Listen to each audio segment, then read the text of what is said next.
Primeiro livro de Samuel. Samuel é um grande profeta de Deus. Quero compartilhar uma palavra com vocês aqui, com base nesse texto. Samuel capítulo 10.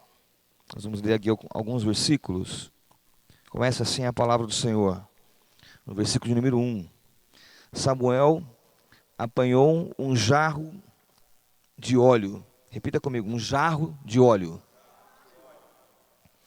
Derramou-o sobre a cabeça de Saul e o beijou, dizendo: o Senhor o ungiu como líder da herança dele. Quem que ungiu Samuel? Quem ungiu Saul? O Senhor. O Senhor usou as mãos de Samuel para derramar aquele jarro de óleo. Foram algumas gotas de óleo? Foi um jarro de óleo que foi derramado sobre a cabeça de Saul. E ele foi escolhido por quem? Por Deus. O Senhor o escolheu, não é? Nós vamos aqui hoje falar um pouco sobre a vida de Saul e aprender algumas coisas com a vida desse homem. Aqui depois, em seguida, Samuel ele dá várias instruções a Saul. E Saul, ele já começa ali logo no início a tropeçar um pouco, até mesmo em relação a esse chamado de Deus para a vida dele. Ele começa, de certa forma, a não cumprir as instruções que o profeta passa a dar para ele. A gente vê aqui que ele foi tomado pelo Espírito Santo de Deus, que ele começa a profetizar, os homens o veem entre os profetas. Aqui no verso de número 12 diz assim: o homem daquele lugar respondeu: e quem é o pai deles? De modo que isso se tornou um ditado: Saul também está entre os profetas. Depois que Saul parou de profetizar, foi para o altar do monte. E aqui continua então. Então o tio de Saul perguntou a ele e ao seu servo: onde vocês foram? Ele respondeu: procurar as jumentas. Quando, porém, vimos que não seriam encontradas, fomos falar com Samuel.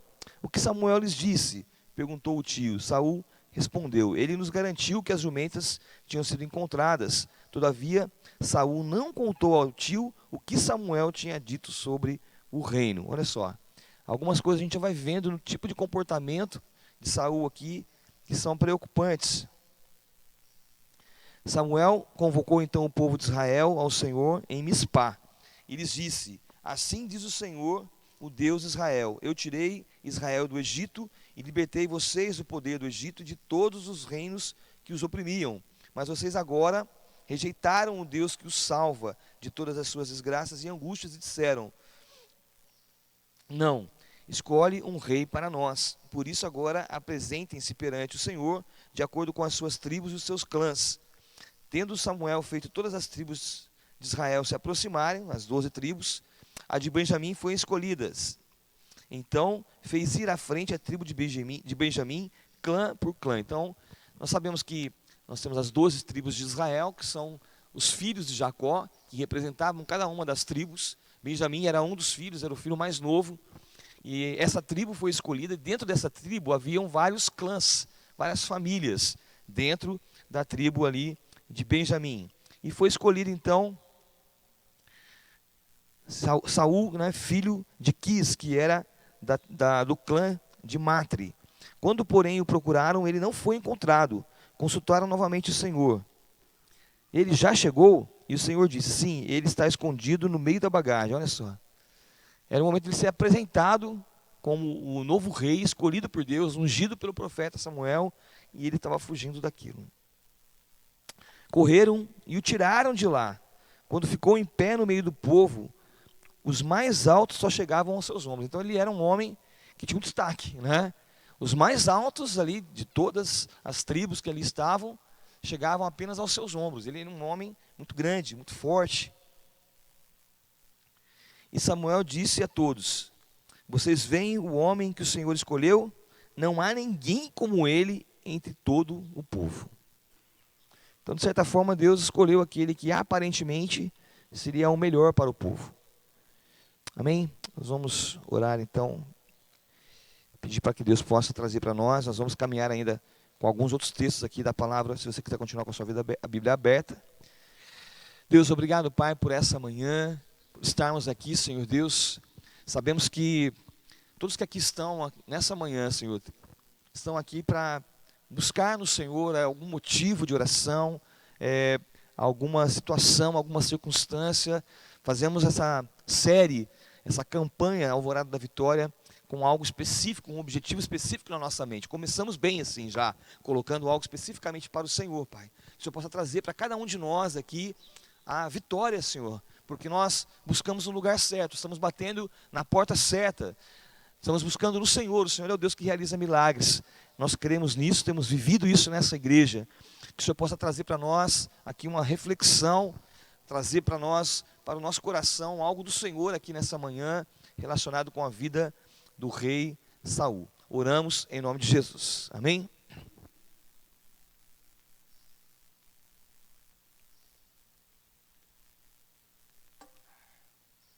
O tema da mensagem hoje é: acerte o alvo do seu ataque. Acerte o alvo do seu ataque.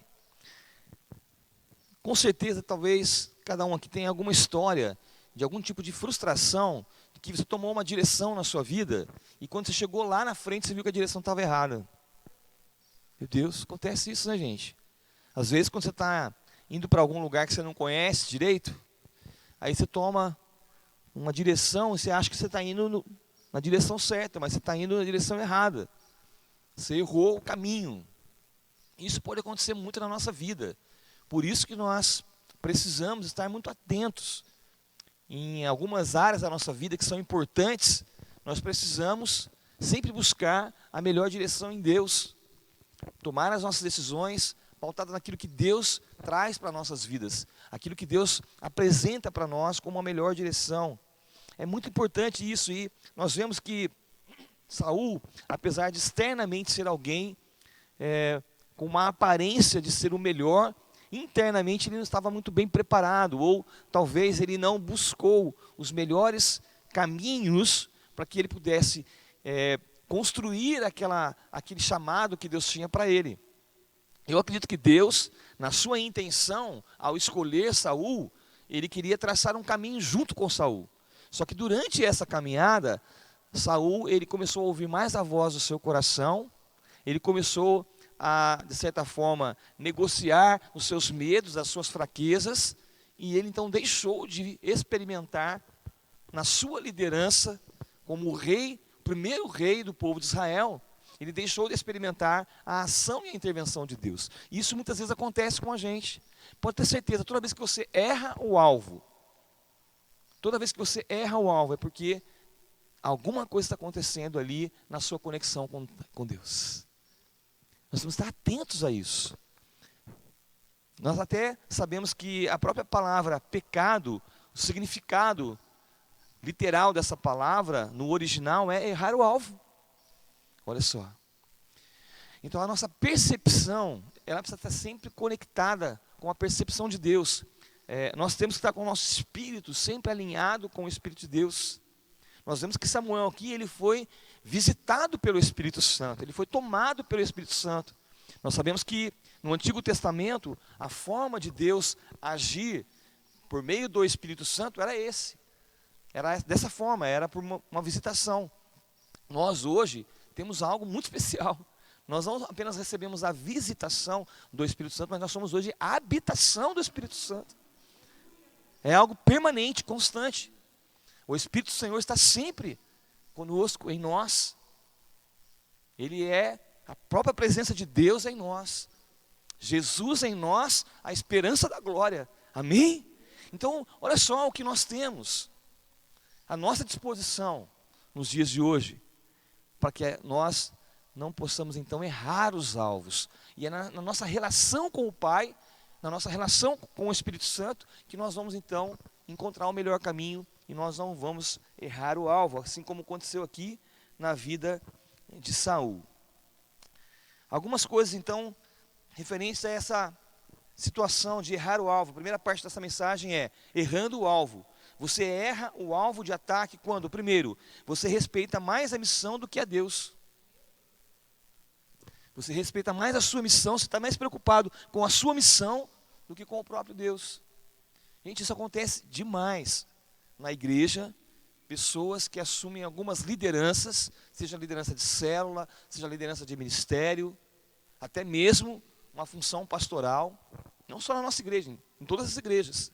E ela acaba se preocupando mais com a missão do que com o próprio relacionamento com Deus, ou com a própria relação com Deus, no sentido de estar próximo do Senhor.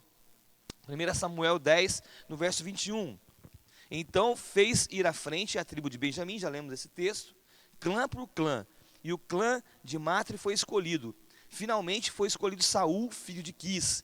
Quando, porém, o procuraram, ele não foi encontrado. Na verdade, Saul temia o chamado de Deus, sem temer o Deus do chamado. Olha só, gente.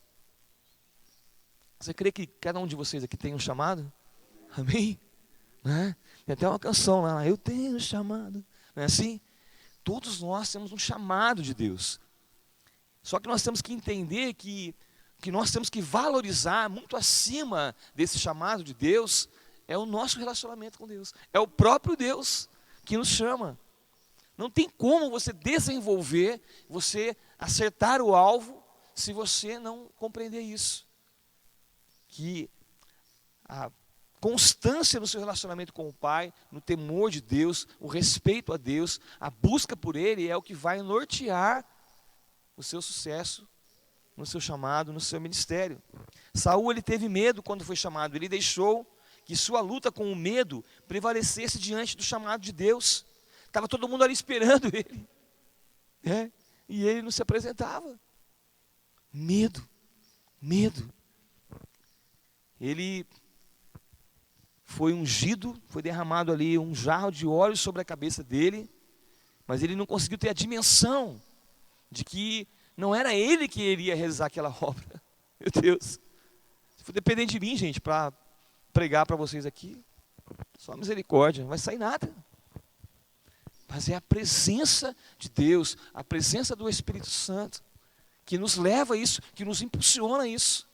E quando você reconhece a sua fraqueza, diante de uma obra tão maravilhosa como essa, que é você ser um servo de Deus, que você ser um pastor de ovelhas, e aqui nós temos pastores aqui, líderes de célula, pessoas que estão cuidando de vidas aqui, é um grande desafio, mas quem vai nortear isso é o Senhor.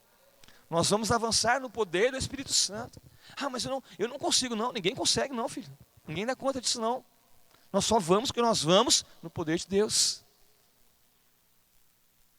Moisés, no momento que ele estava no deserto, ele falou assim, Deus, nós só vamos se o Senhor estiver conosco, senão nós não vamos avançar. E Deus se apresenta então, como uma coluna de fogo durante a noite, guardando, protegendo, aquecendo, e como uma nuvem, não é? Protegendo do sol durante o dia. É assim que precisa ser a nossa vida. Para que nós possamos acertar sempre o alvo, nós temos que estar debaixo dessa proteção de Deus, dessa consciência, dessa presença de Deus. Eu quero dizer para você que nessa manhã, que você precisa ter a percepção de que o sol está raiando sobre a sua vida, amém? O sol da justiça. O próprio Jesus, ele está raiando ao seu lado, aquecendo o seu coração. E nós temos que viver debaixo dessa influência. Quando a gente sai e nós nos expomos à luz do sol, ao calor do sol, nós sentimos isso até fisicamente mesmo, né? Aquilo começa a queimar a nossa pele. É assim que precisa ser a influência de Jesus sobre a sua vida, amém? Nós sabemos que há uma proteção de Deus sobre nós o tempo todo. Precisamos viver dessa forma. Então, respeite esse Deus que te chama. Viva plenamente esse relacionamento com Ele. Não tema o que Deus te apresentar para fazer, pois é Ele quem vai te capacitar. Samuel estava morrendo de medo de se tornar ali o rei, mas ele era alguém que tinha ali as condições necessárias. Deus o ungiu para aquilo. E Deus iria capacitá-lo para ser um grande homem ali, à frente do povo de Israel. Quando você permite que as suas dificuldades, como o medo, a inveja, ciúmes, inseguranças, rejeição, estejam acima do poder de Deus, faz com que você perca o alvo do seu ataque. Não deixe que essas coisas entrem e comecem a minar o seu chamado, aquilo que Deus tem para você. Não permita que isso aconteça. Segundo ponto dessa mensagem, da primeira parte dessa mensagem, relacionada com a questão de nós errarmos o alvo, o que pode nos levar a errar o alvo. Você erra o alvo quando você celebra o poder de Deus, ao invés da intimidade com Ele. No capítulo 11, no verso 15, diz assim a palavra: assim como todo o povo foi a Gilgal e proclamou Saul como rei na presença do Senhor, ali ofereceram sacrifícios de comunhão ao Senhor. E Saul e todos os israelitas se alegraram muito. Acontece demais, gente, de às vezes as pessoas comemorarem muito uma ação, uma intervenção de Deus, uma cura, um milagre. Essas coisas nós devemos comemorar, mas isso não pode estar acima da minha intimidade com Deus. A gente brinca, né, que Jesus curou 10 leprosos, quantos voltaram? Hã? Não, na verdade não voltou nenhum, que quando ele voltou já não era mais leproso. Ah, peguei vocês. Mas um que tinha sido leproso, ele voltou e ele buscou caminhar com o Senhor Jesus. Então, nós temos que estar atentos a isso. Nós vamos viver uma fase como igreja de muita manifestação do poder de Deus. Você crê nisso? Amém? Estamos vivendo já.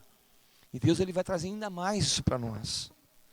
Só que nós não podemos perder a mão. Nós temos que manter o equilíbrio, que a manifestação do poder de Deus, ela não pode ser maior do que a nossa intimidade com Deus. Senão a gente se perde no meio do chamado. Precisamos estar atentos a isso.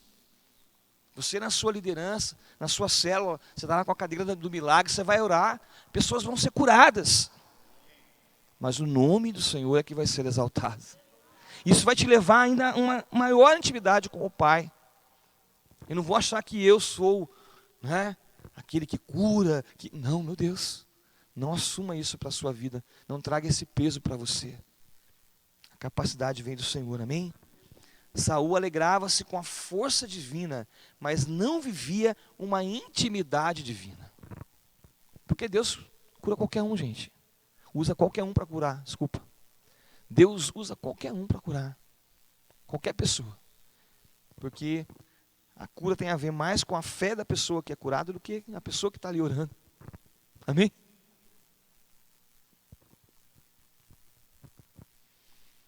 Nós precisamos estar atentos a isso.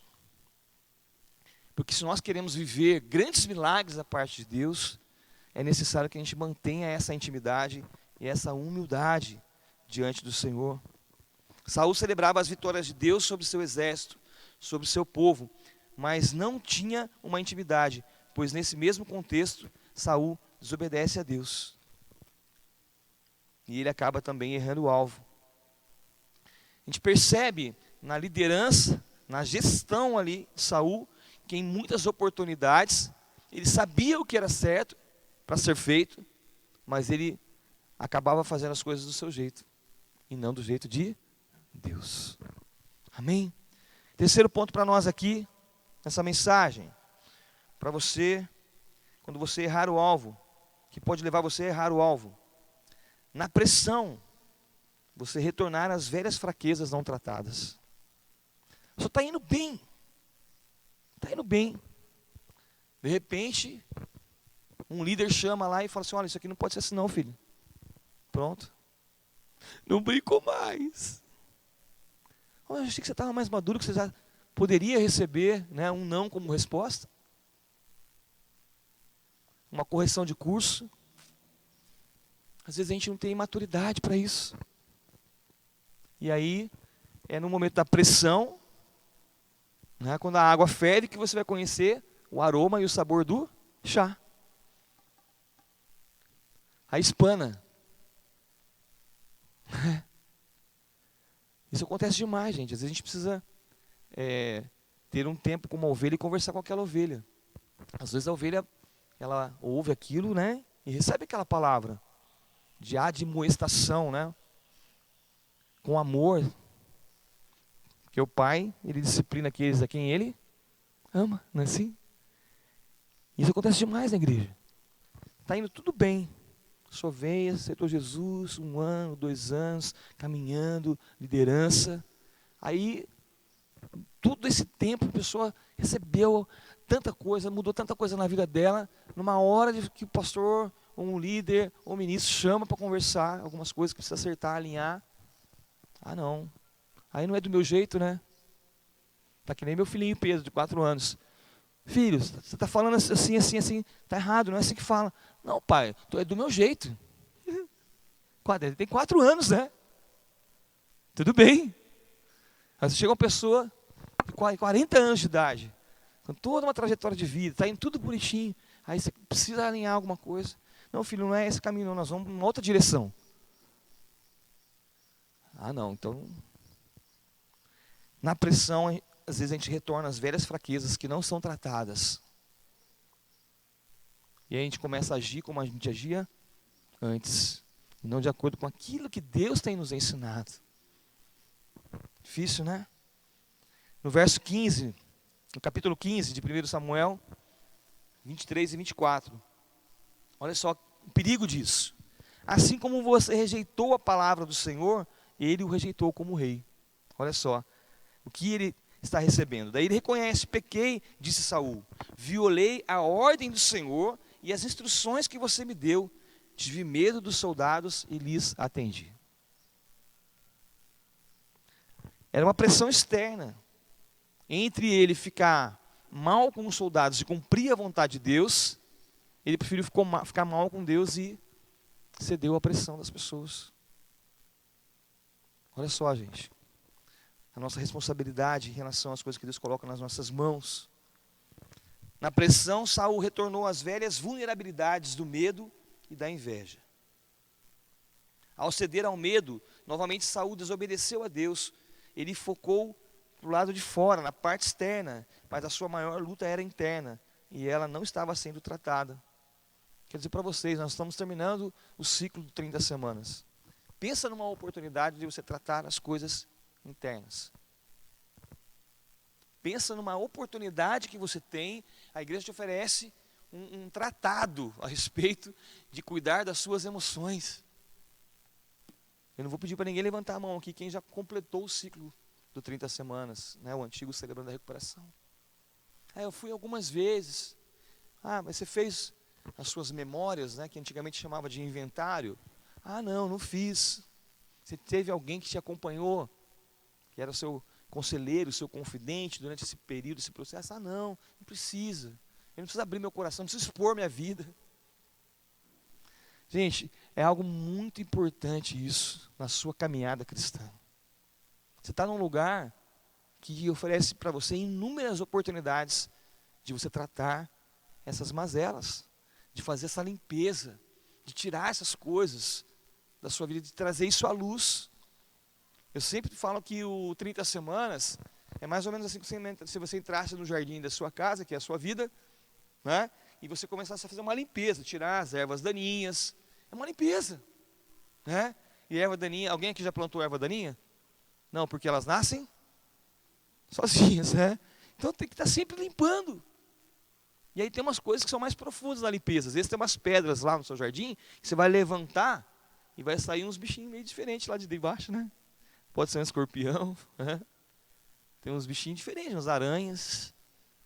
E aí elas vão sair por quê? Porque a luz vai entrar. Quando eu levanto as pedras da minha vida, que estão lá às vezes há muito tempo, aquelas pedras pesadas, eu começo a levantar isso, começo então a ser removidos esses animais peçonhentos da minha vida. Amém? Essa é a nossa realidade, gente. Estou falando isso porque isso é a minha realidade. Você pode até achar que não é a sua, mas é a minha realidade. Saul aqui, ele não tratou essas coisas.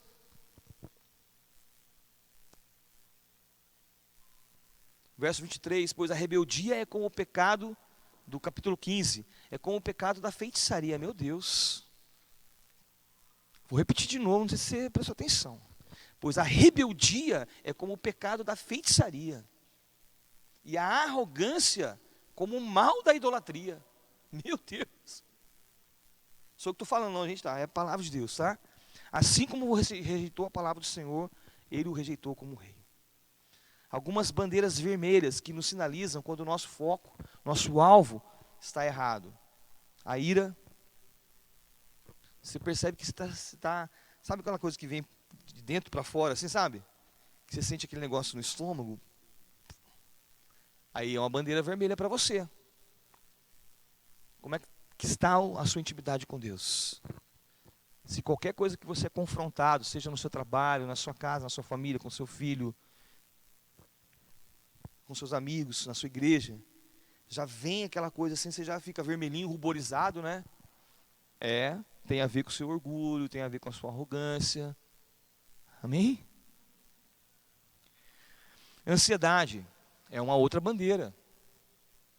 Aquela coisa, sabe, que você parece que está com aquela palpitação. Opa, peraí. É uma bandeira que se acende. Não que você não vai ficar ansioso, porque a palavra nos diz que quando nós ficarmos ansiosos, que nós devemos lançar sobre o Senhor toda a nossa ansiedade, não é assim? Então Deus está falando, olha, filhão, eu sei que vai acontecer isso com você, mas quando acontecer, lança sobre mim, descansa em mim, vem em mim. Deus está falando para você, estou facinho, vem para mim. E eu vou tirar toda a ansiedade do teu coração. Desânimo. A palavra desânimo, ela significa desânimo, sem ânimo, sem vida, porque a palavra ânimo vem de ânima, que significa vida. Você começa a ficar desanimado. Desanimado de ir à igreja, desanimado de ir na célula, desanimado de fazer alguma coisa para o Senhor. Você começa a retornar à sua vida, né, da religiosidade. Eu trabalho, faço a minha parte. Aí domingo eu vou lá e, aleluia, Senhor, glória a Deus. E vou embora para minha casa de novo, para a minha luta, sozinho. Sem mudanças. E aí você começa a desanimar com todas as coisas também. Depressão é outra coisa que tem trazido para as pessoas nos dias de hoje muitas dificuldades. Você acorda de manhã e a sua cama acaba sendo mais forte do que a sua vontade de levantar, né? Seu travesseiro vira para você e fala assim, venha. E você começa a entrar numa depressão, você não consegue sair de casa, né? Você não consegue sair para trabalhar. Aí está que nem aquele rapaz que a mãe chega e, filhinho, levanta, filhinho, está na hora, vamos, levanta, você tem que ir para a escola. Ah, mãe, mais um pouquinho, levanta, filhinho, está na hora. E a mãe lá chama 1, 2, 3, 4, 5, 10. Uma hora ela chega lá e arranca a coberta, né? Quem já aconteceu isso com você? Já aconteceu isso comigo, mamãe e papai chegar e arrancar a coberta, né? Você está lá aquele friozinho, tirou a coberta, aí você fica, ai, tá frio, né? Cedinho. Filho, levanta, você tem que ir para a escola. Mas, mãe, por que eu tenho que ir para a escola? Porque você é o diretor da escola, filho. Então levanta e vai trabalhar. Está desanimado, está em depressão. Você erra o alvo também quando você deixa de lado os seus reais conflitos. No verso 18, um pouco mais à frente, Saul ficou muito irritado com esse refrão, e aborrecido disse, atribuíram a Davi dezenas de milhares, mas a mim apenas milhares. O que mais lhe falta senão o reino? Nós sabemos que existe um conflito depois, porque Saul foi rejeitado por Deus, e depois Samuel foi lá, então ungiu Davi para ser o futuro rei de Israel. E aí começa aquele conflito, Saul fica então com inveja de Davi, das ações, das atitudes. Quero dizer para você, não existe competição santa. Seja na sua casa, no seu lar, seja na igreja, no ministério. Ah não, minha célula multiplicou 3 vezes esse ano. Para. Aí a dele não multiplicou nenhuma. Ou então você fica de mimimi, né? Nossa, a minha não multiplicou. Nossa, agora o Robson vai multiplicar por 3, né, Robson? Aí você fica, meu Deus, não existe competição santa. Saul teve facilidade em focar em alvos além de si. Davi passou a ser então seu inimigo, porque ele estava crescendo, porque ele estava avançando. No momento em que ele tem que lidar com os seus inimigos, ele não entra em quebrantamento, mas no orgulho, na inveja, e não pede ajuda. E ele elege então um inimigo chamado Davi para concentrar todas as suas energias, esforços e inteligência para tentar destruí-lo. Você está entendendo o que está acontecendo aqui, gente? Ele podia se voltar para quem nesse momento? Ele ficou ressentido com aquilo. Aonde ele deveria depositar esse ressentimento dele? Aos pés da cruz.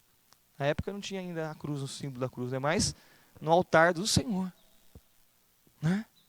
Tinha que ser isso, ele podia mudar essa trajetória dele. Ele teve oportunidades para isso, mas não, ele escolheu o alvo errado. Ele começou a se concentrar na sua inveja e em Davi, ao invés de se concentrar no seu relacionamento com Deus. Para que você possa então acertar o alvo, rapidamente para a gente encerrar essa mensagem. Para você acertar o alvo, nós vimos aqui algumas coisas que nos levam a errar o alvo. Primeiro, exponha-se à luz do quebrantamento. É fundamental isso. Se você passa por algumas dificuldades dessas, você está num caminho onde você tem, de certa forma, vivido algumas situações dessas que nós colocamos aqui, o caminho mais importante para você é do quebrantamento. Porque Deus não resiste a um coração quebrantado. Ele não resiste. Quando nós nos voltamos para o Senhor na hora, Ele nos acolhe. Por mais que você tenha errado, por mais que você tenha falhado, por mais que você tenha errado o alvo, você se voltar para Deus, Ele vai cuidar de você. Seja você mesmo o alvo principal. Às vezes nós ficamos adormecidos como achamos que o problema está fora de nós. Às vezes o foco tem que ser virado para você. Às vezes a gente fica achando que só os outros são o problema. O problema está lá no meu trabalho, com aquele meu chefe que me persegue. A gente não olha para a gente. E o 30 Semanas é um programa que faz a gente virar esse foco, não é? Essa luz para nós. Precisamos disso. Então esse é um ponto importante também para você acertar o seu alvo. Exponha-se à luz do quebrantamento. Seja você mesmo o alvo principal. Lute com a ajuda de pessoas espirituais. Você tem que olhar, identificar pessoas que você vê realmente que elas são pessoas espirituais, que têm crescido na fé, que têm se submetido à direção de Deus, para que ela possa te ajudar nessa caminhada. Pastor Neil Barreto, ele pregou na nossa igreja uma mensagem que fala assim, você é quem você é, porque você andou até hoje com quem você andou. Quer ver aonde você vai estar amanhã? Veja com quem você anda hoje. Você vai ser amanhã aquela pessoa que está muito relacionado com as pessoas do seu convívio. Então isso é muito importante. Todos nós precisamos de pessoas espirituais para impulsionar a nossa fé. Os testemunhos se multiplicam na nossa vida também. Amém? Lute com a ajuda de pessoas espirituais. Tenha um líder de célula, venha para o 30 Semanas, tenha um conselheiro, tenha um mentor, pessoas que você vai prestar contas. E às vezes a gente pensa assim, mentor tem que ser uma só pessoa, né? Tem que ser só o pastor Carlito para me orientar. Não, tem mais pessoas que podem te orientar. E aí eu vou te dar um conselho ainda melhor. Procure pessoas específicas em cada área. Se é na minha vida profissional, eu também tenho que ter alguém que vai me orientar, que seja alguém de sucesso naquela área, que vai ser meu mentor naquela área. Se eu tenho algum tipo de dificuldade em alguma área da minha vida, eu tenho que procurar. Às vezes não é só uma pessoa, não é? Você pode ter o seu pastor, o seu líder de célula, pessoas que vão te orientar em linhas gerais, mas tem coisas que são mais específicas, que você vai precisar de um mentor naquela área. Eu vou querer fazer uma faculdade agora. Quem é a pessoa? A área que eu gosto é tal área. Eu vou conversar com pessoas daquela área que vão poder me orientar. Isso é muito importante para o nosso crescimento. E por último, creia que a sua cura é a vontade de Deus. Amém? Às vezes a gente fica achando que a vontade de Deus é se a gente vai colocar uma camisa azul ou uma camisa verde, né? Não. A vontade de Deus ela é muito mais abrangente do que isso. E é algo que eu quero declarar sobre a sua vida aqui nessa manhã. Deus quer trazer cura para a sua vida. Amém? O ataque no alvo certo só é possível por causa da ação do Espírito Santo em nós. E eu quero deixar então um texto com você para nós finalizarmos a nossa mensagem aqui de hoje. Está em Efésios capítulo 5, versos 18 e 20. Diz assim: não se embriaguem com vinho que leva à libertinagem, mas deixem-se encher pelo Espírito, falando entre si com salmos, hinos e cânticos espirituais, cantando e louvando de coração ao Senhor, dando graças constantemente a Deus Pai por todas as coisas, em nome de nosso Senhor Jesus Cristo. Amém?